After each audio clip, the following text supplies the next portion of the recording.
اللهم صل وسلم وبارك على سيدنا مولانا محمد معدن الجود والكرم صلاة وسلاما عليك يا رسول الله صلی اللہ تعالی علیہ وسلم۔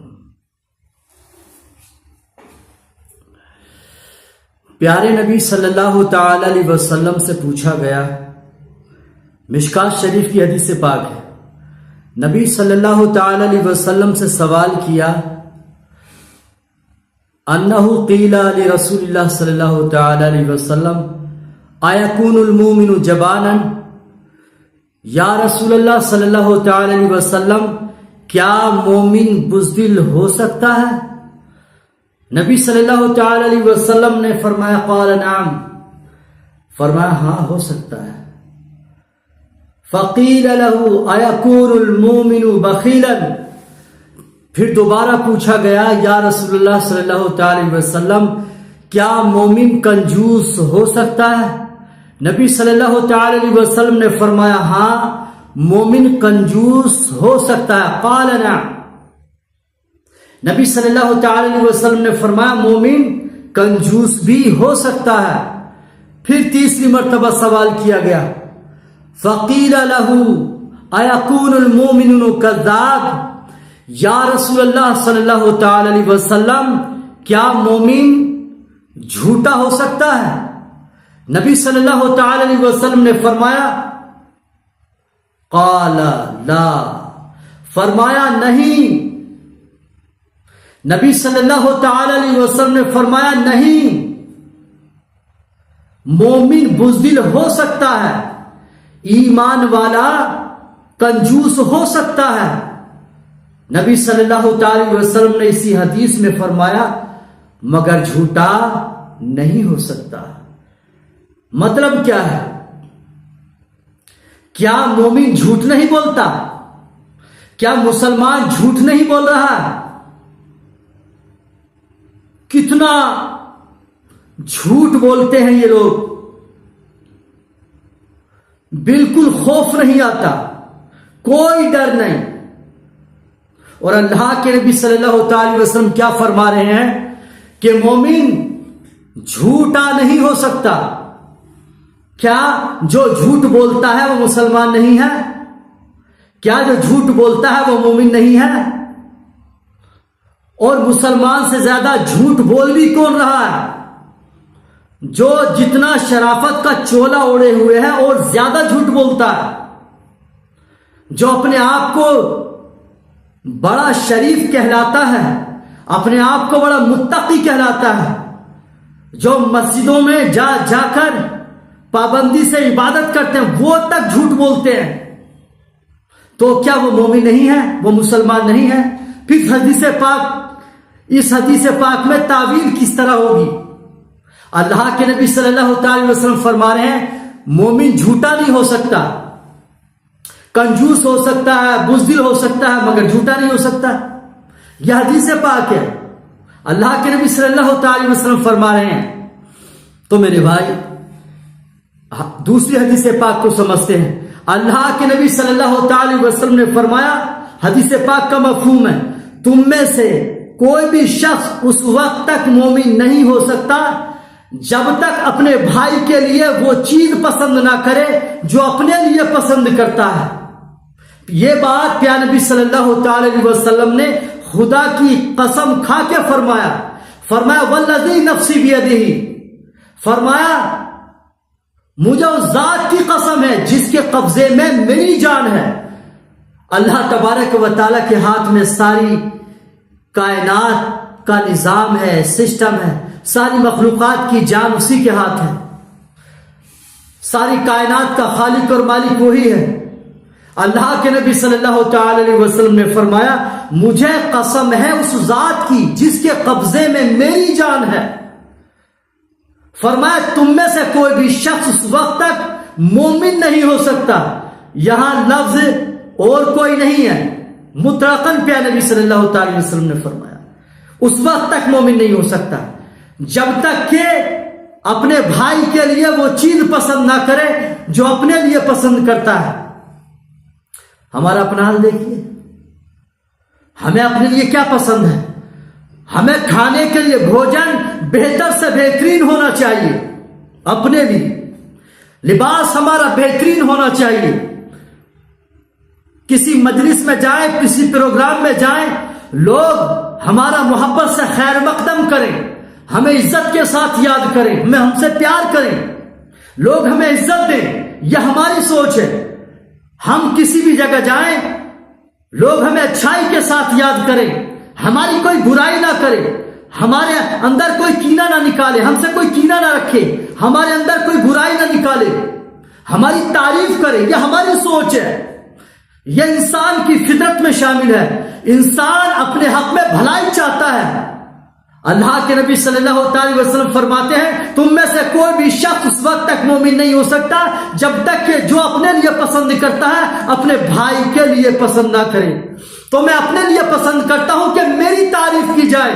میں اپنے لیے یہ پسند کرتا ہوں لوگ مجھے بھلائی کے ساتھ یاد کریں, محبت کے ساتھ یاد کریں, میرے نعرے لگائیں, میرے قصیدے گائیں, میرے نام کی منقبتیں بنیں.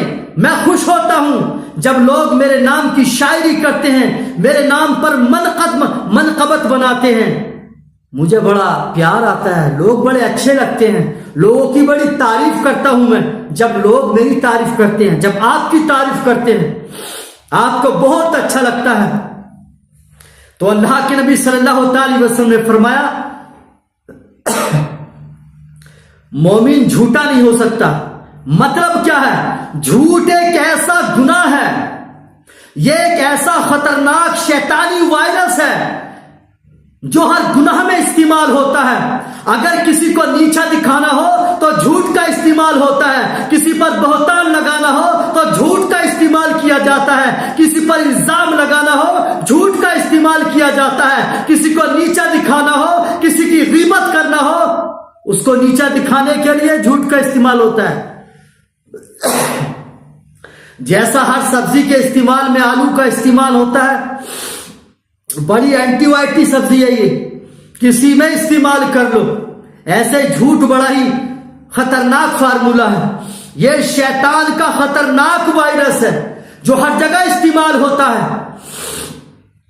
جہاں تکبر ہوگا, غرور ہوگا, کینہ ہوگا, نفرت ہوگی, تفرقہ ہوگا, دھوکہ ہوگا, بہتان ہوگا, وہاں جھوٹ ہوگا, وہاں جھوٹ کا استعمال ہوگا. یہ اتنا خطرناک گناہ ہے, اللہ اس کے رسول نے اس کو اتنا ناپسند فرمایا. یہ شیطانی خطرناک وائرس مسلمان کے اندر نہیں ہونا چاہیے. یہ شیطانی وائرس ہے, یہ شیطان کا خطرناک وائرس ہے. مسلمان کے اندر یہ وائرس نہیں ہونا چاہیے. جھوٹ اتنا بڑا جرم ہے.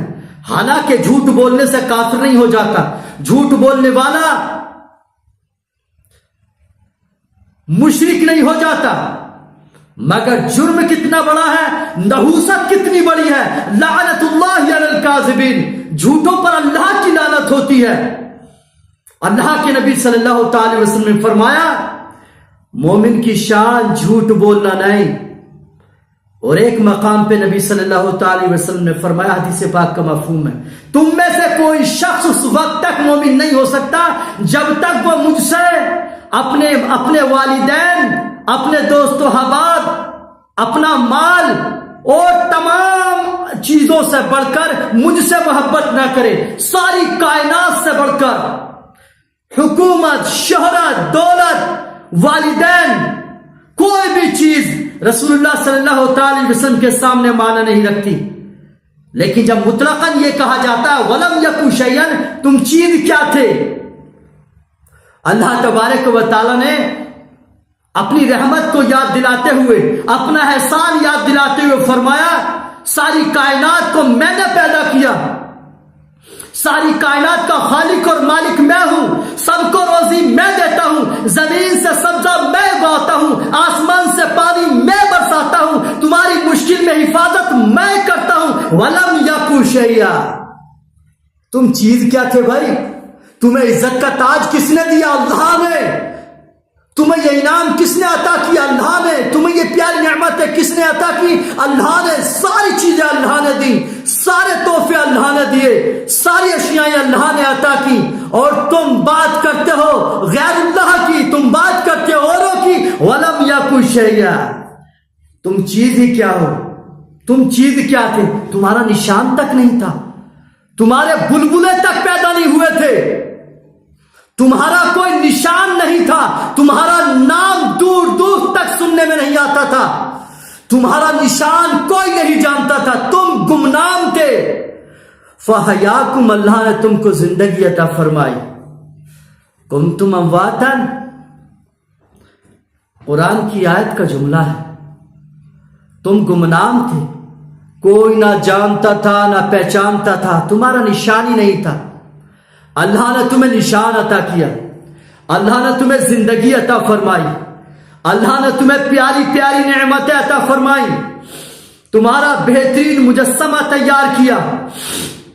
اللہ تبارک و تعالیٰ نے دیکھنے کے لیے بہترین آنکھیں، بولنے کے لیے بہترین زبان، فصاحت کلام، اللہ نے سمجھنے کے دل دماغ عطا فرمایا، اللہ نے بہترین اعضاء تمہیں عطا فرمائے، چلنے کے لیے پاؤں اور کام کے لیے ہاتھ عطا فرمائے، کھانے کے لیے، دنیا کے کام کاج کے لیے اللہ نے بہترین نعمتیں تمہیں عطا فرمائی۔ اللہ نے کتنے احسان کیے۔ وَلَمْ يَكُنْ شَيْئًا، تمہیں کوئی جانتا تک نہیں تھا، اور تمہاری شہرت جہان کے اندر ہو گئی، لوگ تمہارے نعرے لگانے لگے، لوگ تمہاری واہ واہ کرنے لگے، اور تم یہ سمجھنے لگے خدا کی زمین پر ہم ہی ہیں، خدا کی زمین کے مالک ہم ہیں، کائنات کے مالک ہم ہو گئے، سب کے مالک ہم ہو گئے۔ تم نے یہ کیسی سوچ بنا لی؟ تم تو خدا کی زمین پر اپنے آپ کو خدا سمجھنے لگے۔ تم کیا ہے؟ وَلَمْ يَكُنْ شَيْئًا وَلَمْ تَكُنْ شَيْئًا، ارے یار تم چیز ہی کیا ہو؟ تم چیز کیا تھے؟ وہ لوگ چیز کیا ہے جن کو تم نے اللہ تبارک و تعالیٰ کے سوا پوجا ہے؟ یار قرآن کو پڑھتے ہیں، قرآن کو سنتے ہیں، علماء کو سنتے ہیں، احادیث کو سنتے ہیں، مگر ایک کان سے سنتے ہیں دوسرے کان سے نکال دیتے ہیں۔ کیا بات ہے مسلمان کی؟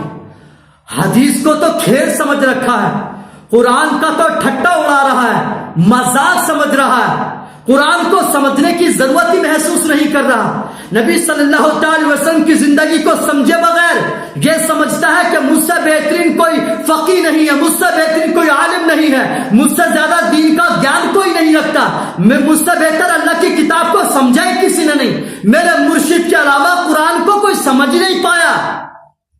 ایسا عقیدہ بنا رکھا ہے، ایسی سوچ بنا رکھی ہے۔ ایسے لوگ نظروں کے سامنے آ رہے ہیں، سننے میں آ رہے ہیں، سن کے بڑی حیرت ہوتی ہے، بڑا شرمندہ ہونا پڑتا ہے جب قرآن کے بارے میں، حدیث کے بارے میں اس طرح کی کمنٹ کرتے ہیں، اس طرح کی باتیں نکال کر لاتے ہیں۔ ہم نے تو ایسے مولانا صاحب کو سنا کہتے ہیں جی قرآن میں اللہ نے کہاں فرمایا ہے کہ مسلمان ایک ہو جائیں؟ قرآن میں کہاں آیا ہے؟ حدیث میں کہاں پر ہے کہ مسلمانوں میں اتحاد ضروری ہے، ایمان والے سب اتحاد ہو جائیں، سارے فرقے والے آپس میں متحد ہو جائیں؟ ارے جو دنیا کے اندر اللہ کی کتاب کو ہاتھوں میں لے کر، سینے سے قرآن کو لگا کر، نبی کا نام لے کر محبت رسول کے دعوے دار ہیں، کیا ان کی ذمہ داری نہیں بنتی؟ کیا ان کے اوپر یہ فریضہ لازم نہیں آتا کہ اپنی قوم کو صحیح بات بتائیں، اللہ کی کتاب سنائیں، نبی کی سیرت بتائیں؟ اور بکواس کرتے ہیں کہ قرآن میں کہا آیا ہے کہ مسلمانوں میں اتحاد ہو